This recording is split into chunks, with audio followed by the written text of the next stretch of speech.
정말 이 시간들을 통해서 보게 되어질 때 분명한 것은 그게 누구의 탓만이 아니라 바로 나와 우리의 교회가 하나님의 말씀 앞에 정말 온전히 순종하면서 우리가 원래 그 시간들을 통해서 좀 그 부분을 좀 하면 좋겠는데 그 부분을 계속 못하고 있는 부분이기도 있지만 다른 게 아니라 우리 크리스찬들, 그러니까 한국교회가 망하는 이유 중에 하나다 해서 이제 블로그에다 올려놓은 내용들이 있거든요. 그게 어떤 내용이냐면 바로 우리 기성세대들, 작년세대들이 이처럼 우리 다음 세대들을 키워나가는 데 있어서 그게 다음 세대들이, 그러니까 다음 세대에 선교를 하는 목회자들이나 또는 사역자들만이 다음 세대들을 하는 것이 아니라 한국교회가 망하는 이유 중에 하나가 분명한 것은 신명기 6장 4절 이후절부터도 나와 있는 말씀 그대로 쉐마의 말씀, 이스라엘아 들으라 하는 그 말씀 속에 이 자녀 세대들에 대한 그게 각 가정의 기둥이요, 그리고 모든 이스라엘의 기둥이 되어지는 이 다음 세대들을 하나님께서 그토록 너희가 이 땅에서도 복을 받고 나를 통해서 이 땅에서 아름다운 인생을 경험하길 원한다면 자녀 세대들에 대하여서 말씀으로 양육하고 세워나가는 일에 대해서 분명한 것은 그것이 목회자들이나 특별한 위치에 있는 사람들만이 하는 것이 아니라 그 누구든 작년 세대의 존재 이유, 부모 세대의 존재 이유가 바로 자녀 세대들을 이렇게 하나님의 말씀으로 양육하고 가르치며 옳은 길로 인도해주는, 그리고 하나님을 경외하고 두렵고 떨림으로 그분의 말씀에 순종할 수 있는 사람들로 키워나가는 일에 작년 세대가 앞장서야 하는 일에 대해서, 그리고 최우선의 과제로 삼아야 되는 것에 대해서 성경이 말하고 있고 하나님의 명령이다라는 것이었어요. 그렇습니다. 우리 한국교회가 망하는 이유 중에 하나가 무엇이 문제인가요? 바로 그 많은 축복들, 하나님께서 부어주신 그 물질적으로, 경제 성장으로 그 많은 모든 그 풍성한 것들을 이렇게 자녀 세대들을 양육하고 세워나가는, 하다못해 우리 예수전도단 아니죠, 우리 최희찬 목사님 말씀하시는 그대로 우리 어디죠, 여기 어린이 전도협회에서 하고 있는 그게 무슨 반이죠? 새가족반, 새신자반이 새가족반인가? 새친구반이죠, 새친구반. 새소식반 같은 경우를 운영하면서 거기에 많은 분들이 그렇게 어리석은 것이 아니라 그렇게 자기들의 물질과 자기 열정들을 들여서 기도하면서 주변에 있는 어린아이들, 어린 영혼들을 자기 집을 오픈해서 열어서 이렇게 그 가정 안에서 자녀들을 일주일에 몇 번씩 양육하고 먹이고 유학을 통해서 교회로 인도하기도 하고, 교회로 인도하지 못하더라도 그 아이들에게 하나님의 말씀에 순종함을 통하여 그 아이들에게 이렇게 양육하는 이 모든 과정들이 얼마나 하나님이 기뻐하시는 일인가. 그렇습니다. 우리가 특별한 사람만이 하는 게 아니라, 저희가 나중에 와서 봤더니 특별한 사람만이 하는 게 아니라 그건 모든 크리스찬들에게, 작년 세대들의 존재 이유고, 그리고 그렇게 주님이 부으시는 축복의 길이 되어지는, 너무나 주님이 주고자 하시는 그 축복의 길을 자녀 세대들 그리고 다음 세대를 통해서 주시고자 하시는 마음들을 대해서 우리가 그 이후에 11절 이후절에 나오는 내용 뭡니까? 너가 심지 않은 나무의 열매를 맺게 해주겠다. 네가 내 말씀에 순종하면. 그리고 너가 집지 않은 집을 집에서 살게 해주겠다. 그리고 너가 이렇게 심지 않은 곳에서, 그리고 너가 가꾸지 않은 곳에서 너가 풍성한 열매들을 먹게 해주겠다. 이러면서 그 외에도 너무나 많은 축복의 말씀들이 있지 않습니까? 그렇죠. 우리가 우리 스스로를 이 시간대에 돌아보면서 저 할로윈 가운데 155명이나 죽게 되어지는 이런 상황들, 그리고 사상자까지 하면 거의 250명이 넘는 아이들이 되어지고 청년들인데 그것이 정말 우리가 우리 스스로를 돌아보는 계기가 되기를 바라고 앞으로도 우리가 그것이 한국교회와 우리의 교회가 망하는 이유 다른 게 아니라 얘기죠. 우리에게 주신 축복의 통로를 축복의 인생을 우리 스스로가 순종하지 않고 또는 그것에 온 마음을 다하지 않고 우리가 그와 같은 특별한 사람들만의 전유물처럼 하는 모습들이 아니라 정말 한 영혼이라도 몇 영혼이라도 우리가 말씀에 순종하여 먹이고 입히는 일에 마음을 다해서 하나 된 마음으로 우리가 자녀 세대들을 키워나가는 일에 마음을 다해야 될 줄 믿습니다. 그렇죠. 그래서 이 앞으로의 시간들 속에서 그런 시간들이 좀 많이 있었으면 좋겠는데 여튼 차차 해야 될 문제고.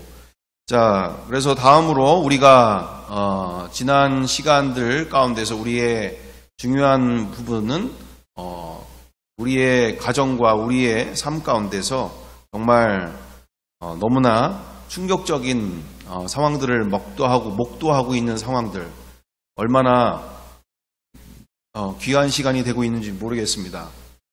우리가 함께 이제 보실 때에 자, 지난 시간 우리가 진리에 대한 속성에 대한 말씀들을 우리가 함께 나누면서 진리는 모든 시간과 장소에 그 누구에게든지 동일하게 적용되는 원리라는 것으로 우리가 명명하면서 분명한 것은 지난 시간 이 절대성 속에서 유일성과 배타성을 가지고 있다.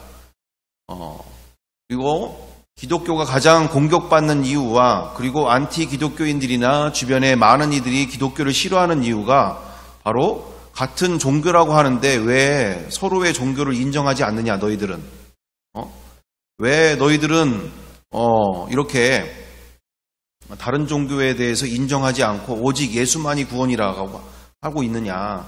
얼마나 편협하고 배타적이고 얼마나 21세기에 몰상식한 이렇게 예수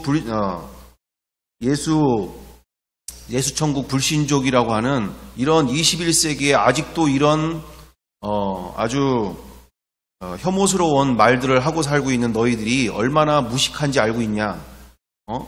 세상을 너무 몰라도 너무 모르고 있지 않냐. 이러면서 이렇게 우리 주변에 있는 모든 일들이 이렇게 되어져 가고 있는 일이 뭘까요? 바로 사단이 종교라는 프레임을 가지고 복음을 방해하고 막고 있고 이것에 대해서 부끄러워하는 시대로 만들어 가려고 하고 있다라는 것이죠. 우리가 그래서 정확하게 복음을 이해하고 왜 이렇게 우리가 알고서라도 이렇게 어려운 길, 힘든 시간들을 우리가 거쳐 나갈 때 있어서 정확하게 알고서라도 우리가 나아가야 될 부분인 거고, 그래서 우리가 이 지금 시간들 통해서 복음의 배타성과 그리고 절대성 앞에서 우리가 앞으로 가는 데 있어서 그들이 그렇게 이야기하고 있는 이들 가운데 잘 설명해 줘야 될 필요가 있고, 우리의 자녀 세대들이 학교에서나 주변에서나 인터넷에서나 유튜브에서나 그러와 같은 기독교가 정말 배타적이구나. 왜 다른 종교들을 이렇게 인정하지 않지? 왜 예수만이 구원이라고 하지? 정말 내가 이렇게 예수님을 전하는 것은 정말 예수만이 구원이라고 하는 것들이 많은 사람들을 불편하게 하는 거구나, 힘들게 하는 거구나, 이러면서 끊임없이 우리 다음 세대들, 자녀 세대들이 어려움을 겪고 있는 실정이 있기 때문에 우리가 분명하게 이해를 정확하게 하고 왜 예수만이 구원이고 우리가 전하고 있는 복음이 오직 유일한 복음인지, 절대적인 복음인지를 분명하게 알고 전할 수 있는 능력이 우리 가운데 있어야 될 줄 믿습니다. 다음으로 보편성이죠. 즉 공평성입니다. 어디든지 누구에게나 동일하게 적용되어지는 보편성을 가지고 있는 것이 절대 진리, 그리고 영원성으로 불변하지 않는 영원한 복음을 우리는 진리를 우리는 복음이다라고 정정할 수 있게 되어집니다. 자, 그래서 그동안 우리 안에서만 적용되는 복음이었을 뿐이었다라는 것을 우리가 인지하면서 성경대로의 복음이 아닌 부분들이 있었다. 좀 수정이 좀 필요하겠네요. 성경대로의 복음이 아닌 부분들이 많이 있었다라는 것으로 정정을 하면서, 예를 들면 태어나면서부터 이슬람이나 유대교나 불교나 힌두교나 유교 등등 입장 바꿔서 한번 생각해 보면 어떤 상황일까요? 예를 들어서 유교라고 하는 분 가운데 태어나면서부터 1년에 열 몇 번씩 제사를 지내는 가정 안에서 누군가가 예수를 전할 때에 정말 예수님을 정확하게 만나지 못하면 두리뭉실한 복음으로는 그 영혼이 인생을 바꾸는 문제 앞에서 제대로 낸 복음 앞에서 인생을 결정하지 못할 수밖에 없는 불완전한 복음이다라는 것이죠. 그래서 여기서 중요한 것은 바로 무엇이 될까요? 1년에 열 몇 번을 드리고 있는 이런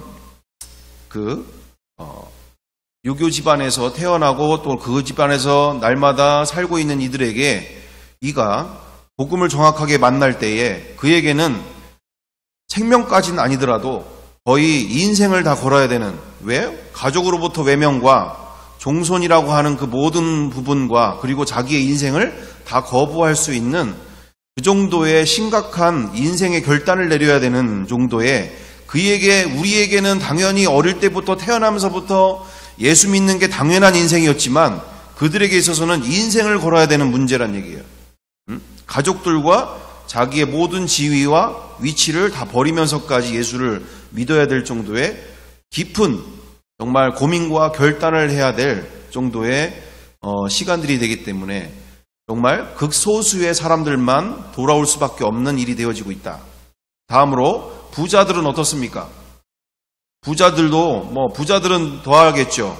자기가 가지고 있는 그 많은 몇백억이 됐든 몇천억이 됐든 그 모든 것들이 정말 예수님이 말씀하신 부자 청년에게 말씀하신 그대로 가난한 자들에게 다 나눠주고 너는 나를 따르라고 하시는 그 말씀 그대로가, 이것이 정말 자기가 가지고 있는 그 모든 것들이 이렇게 잘못하면 공중분해되어질 수 있다라고 하는 공포심 가운데 그들에게 예수님을 믿는다는 것은 정말 쉬운 문제가 아니다.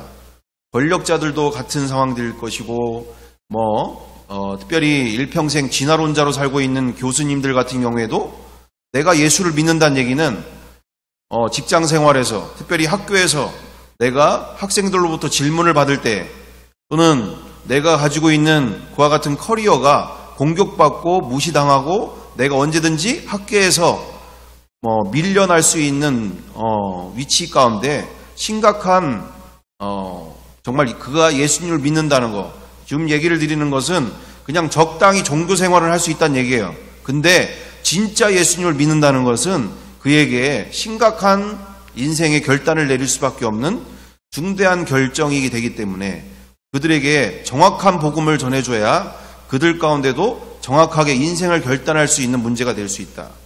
그래서 우리 권력자들이라고 하는 이 부분들도 결국에는 정치인들이라고 예를 든다면, 정치인들이 우리 한국 땅에 국회의원 40%가 넘는 그분들이 정치인임에도 불구하고 하나님을 믿는다고 하면서도 왜 동성애에 대해서 반대표를 나타내는 분들이 그렇게 적을 수밖에 없는가? 또는 악법들을 만들어내는데 왜 그렇게 아무 소리를 내지 못하게 되어지는 상황들인가? 정말 왜 그토록 소수만이 그와 같은 일들을 할 수밖에 없는가? 바로 정말 예수님을 믿는다는 것이 어떤 일인지, 자기가 이 국회에 와 있는 이유가 자기의 부귀영화와 자기의 인생의 영달을 위해서 온 것이 아니라 자기가 이 국회에 온 이유가 살아계신 예수 그리스도의 복음을 전하도록 주님께서 보내셨다라고 하는 분명한 정체성이 인지가 되지 않는 한 그들 가운데 거기서는 복음을 전하고 예수 그리스도의 심판의 날을 전하는 사람이 아니라 여전히 또 하나의 자기의 부귀와 영달을 위해서, 그리고 자기의 이와 같은 국회의원이라는 자리를 보존하기 위한, 자기의 명성을 유지하기 위한 수단일 뿐, 거기에서 우리가 왜 그토록 복음이 그토록 중요한 것인가? 바로 인생을 걸어야 되는 문제이기 때문에 적당한 복음으로는 앞으로 나도 그렇지만 이 세상이 그 어디에도 제대로 변화될 수 없는 과정이 되어진다라는 것이죠. 영상을 하나 보게 될 텐데 함께 보는 시간 되면 좋겠습니다. 히로시마의 원폭이 터지는 영상이죠. 71년 전 오늘 일본 히로시마에 원자 폭탄이 투하된 비극적인 날인데요. 원폭 투하 직후 히로시마와 나가사키의 상황을 담은 영상이 처음으로 공개됐습니다. 도시 전체가 잿더미로 변한 처참한 모습이었습니다. 임장혁 기자가 보도합니다. 원자 폭탄이 떨어지고 10여일 뒤 투하 지점으로부터 1.6km 떨어진 곳에서 촬영한 영상입니다. 말 그대로 초토화. 땅 위의 모든 것이 처참하게 무너져 내렸습니다. 나무도 죄다 불에 탔습니다. 당시 대기업 히로시마 가스의 본사 건물도 돌무더기로 변했습니다. 사흘 뒤 원폭을 맞은 나가사키도 상황이 다르지 않습니다. 잿더미가 된 당시 군수품 생산기지 미쓰비시 자동차 공장의 모습도 보입니다. 이 영상은 1945년 8월 원폭 투하 직후 현장 조사를 벌였던 당시 소련군이 촬영했습니다.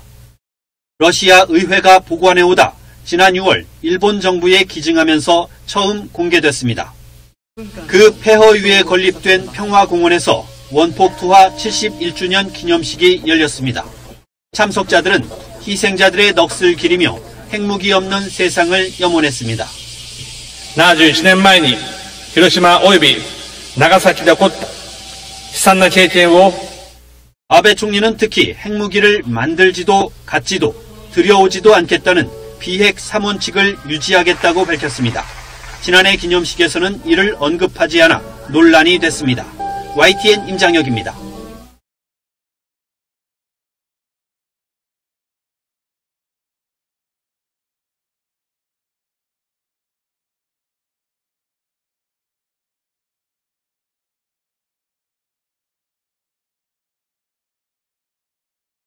그래서 지난 시간 우리가 함께 나눈 것처럼 정말 부활은 교리 중에 하나가 아니라 천지창조보다 더 큰 사건이다. 오늘 지금 영상에 보시는 바 그대로 나가사키와 히로시마의 원폭이 터진 그대로 인류사가 정말 완전히 예수 그리스도께서 하나님께서 예수 그리스도를 통하여서 이스라엘 온 집은 알지니 너희가 십자가에 죽인 예수를 하나님이 우리의 주와 그리스도가 되게 하셨다 라고 말씀하시는 그 그대로 정말 인류사에 인간이 세운 모든 인류의 학문과 철학과 또한 학문과 철학과 인간이 세운 모든 인류사가 완전히 초토화되어지는 사건이다.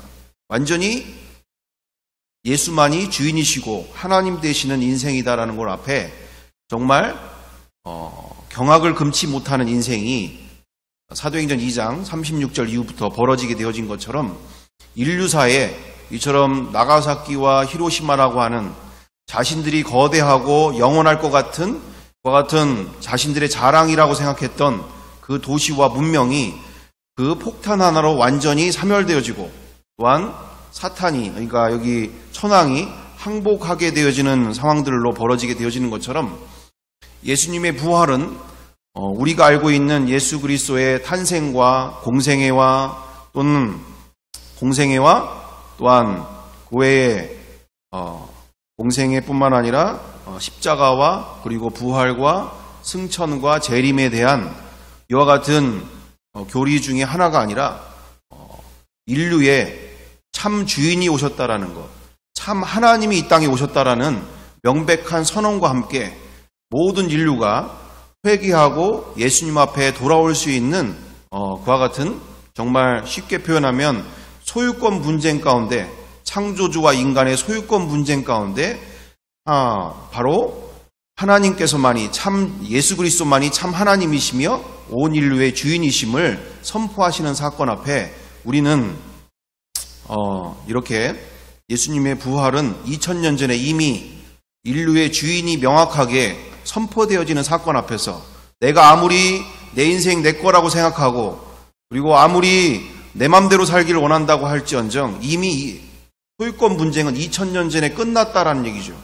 이미 예수님이 말씀하시는 그리고 말씀하시는 그대로 우리 하나님께서 말씀하시는 그대로 또한 로마서 1장 4절 말씀 그대로 성결의 용어로는 죽은 자 가운데서 다시 살아나사 능력으로 하나님의 아들로 선포되셨으니 곧 우리 주 예수 그리스도시니라 라는 말씀 그대로가 정말 우리가 모르고 살고 있는 것뿐이지 이미 2000년 전에 소유권 분쟁 가운데 예수 그리스도만이 주인이시구나, 부활하셔서 우리의 주의가 되셨고 참 하나님 되어주셨구나, 내가 내 인생 주인이라고 살았던 게 이게 바로 죄구나, 이 앞에서 회개하고 돌이킬 수 있는, 그리고 그들이 만난 복음은 자기가 주인 되어 살고 있었던 인생 앞에 완전한 회개와 굴복과 그리고 이 가운데서 성령님이 그들 가운데 임하여 새 역사를 이루어 가신 줄 믿습니다.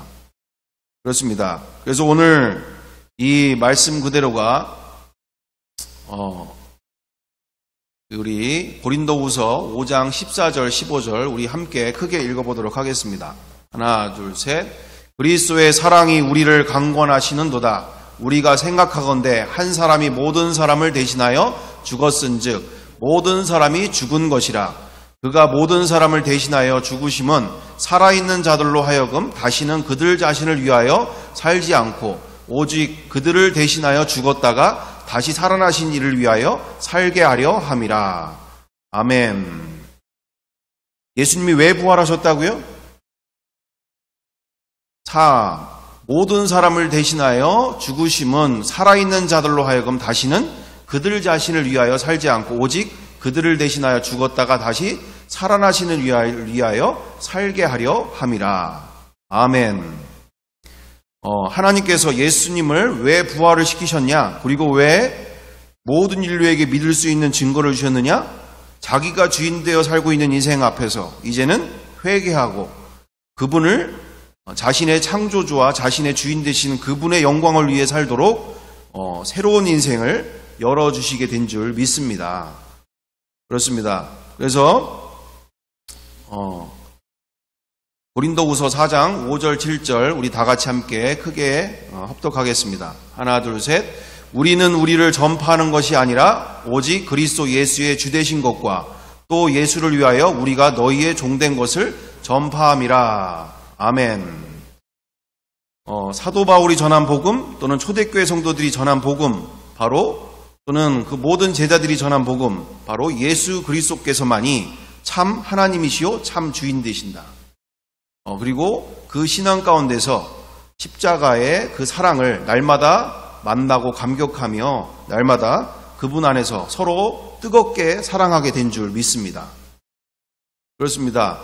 참 그래서 저도 이렇게 지나와서 보니까 이 예수님을 주인으로 믿는다라는 게 정말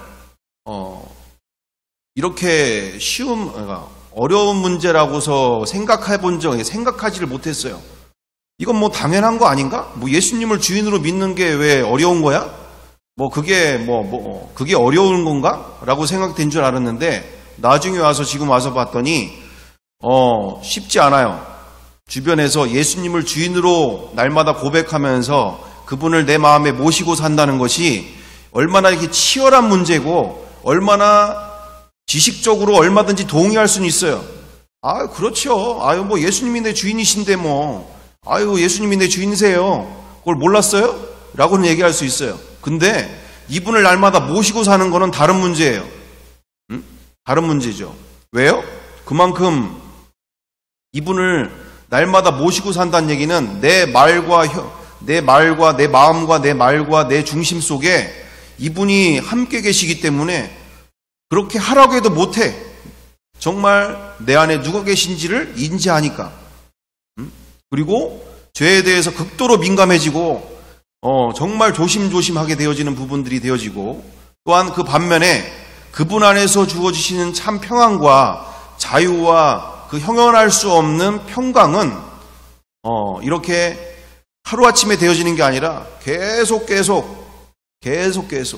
저도 쉬운 줄 알았는데 가면 갈수록 보니까 계속 정말 예수님을 내 마음의 주인으로 모시고 산다는 것이 계속 끊임없이 도전되어지고 확인되어지고 선명해지면 선명해질수록 이렇게 되어져 가는 거지 한순간에 지식적인 동의로 되어지는 것이 아니다라는 얘기죠.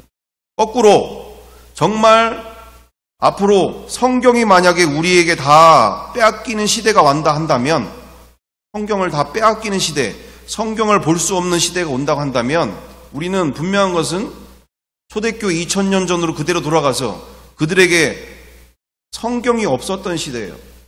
구약 성경만 있던 시대라고요. 그들에게 있어서는 신약 성경은 존재하지 않았던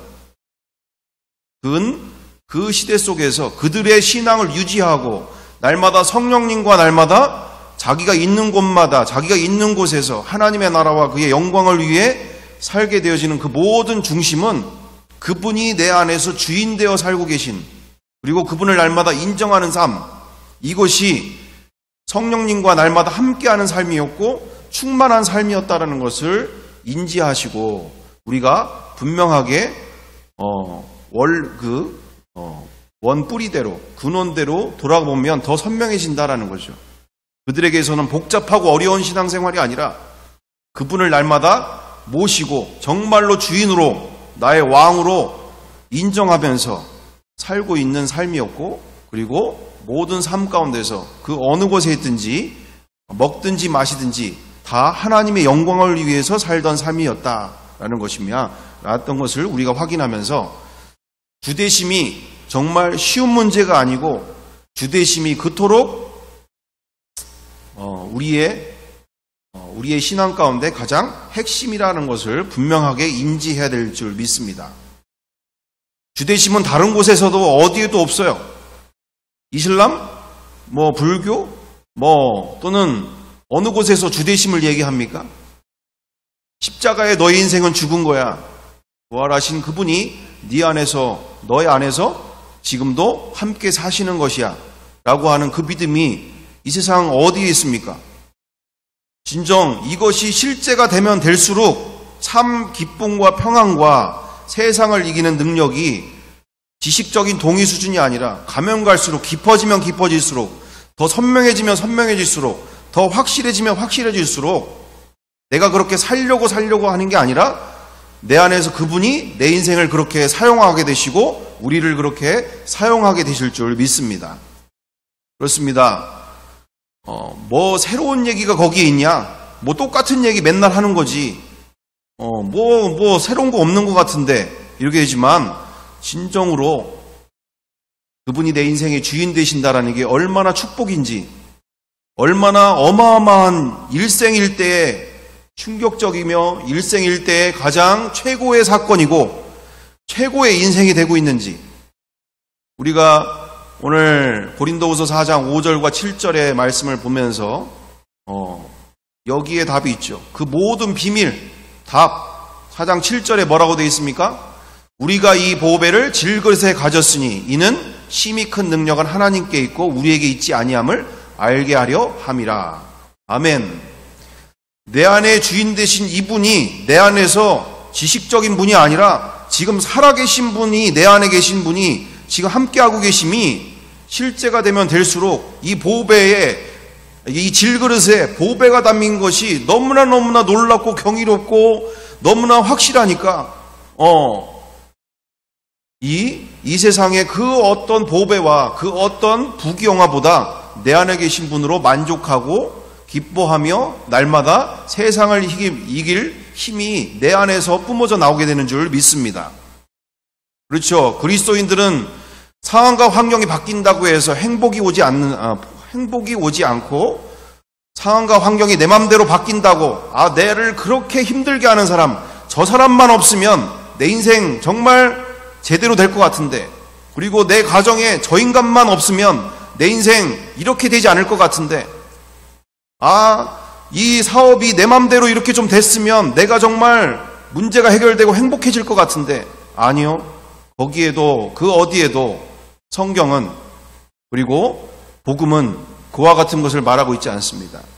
정말 4장 5절 말씀 그대로 오직 그리스도 예수의 주 되신 것, 그분이 내 안에서 정말 살아계심이 날마다 매 순간마다 인지되어질 때 나의 상황과 환경은 그 어디에도 바뀐 것이 없지만 내 안에서 이 질그릇에 보배가 담긴 것으로 인하여 날마다 기쁨과 감사와 평강과 승리의 인생, 기쁨의 인생이 뿜어져 나오고 내 안에 마귀의 그와 같은 생각과 마음들, 마귀가 집짓고 살았던 그 모든 것들이 예수님이 주인 되시면 견딜 수가 없어서 도망가게 되어지는 역사가 벌어지게 될 줄 믿습니다.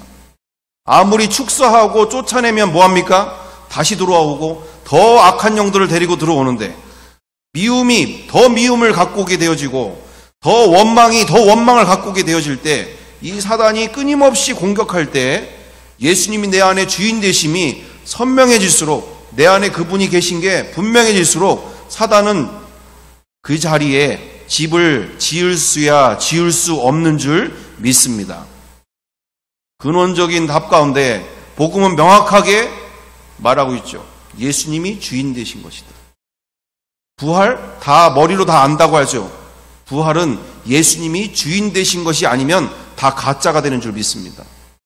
우리가 명확하게 인지하고 정말 안다라는 것을 내려놓고 우리가 더욱더 실제가 되어지기를 힘쓰는 우리 모두가 되어지기를 간절히 바라고 원합니다. 함께 기도하겠습니다. 사랑과 은혜가 풍성하신 아버지, 오늘 이 시간 더욱더 우리 가운데 성령님의 역사를 허락하여 주시옵소서.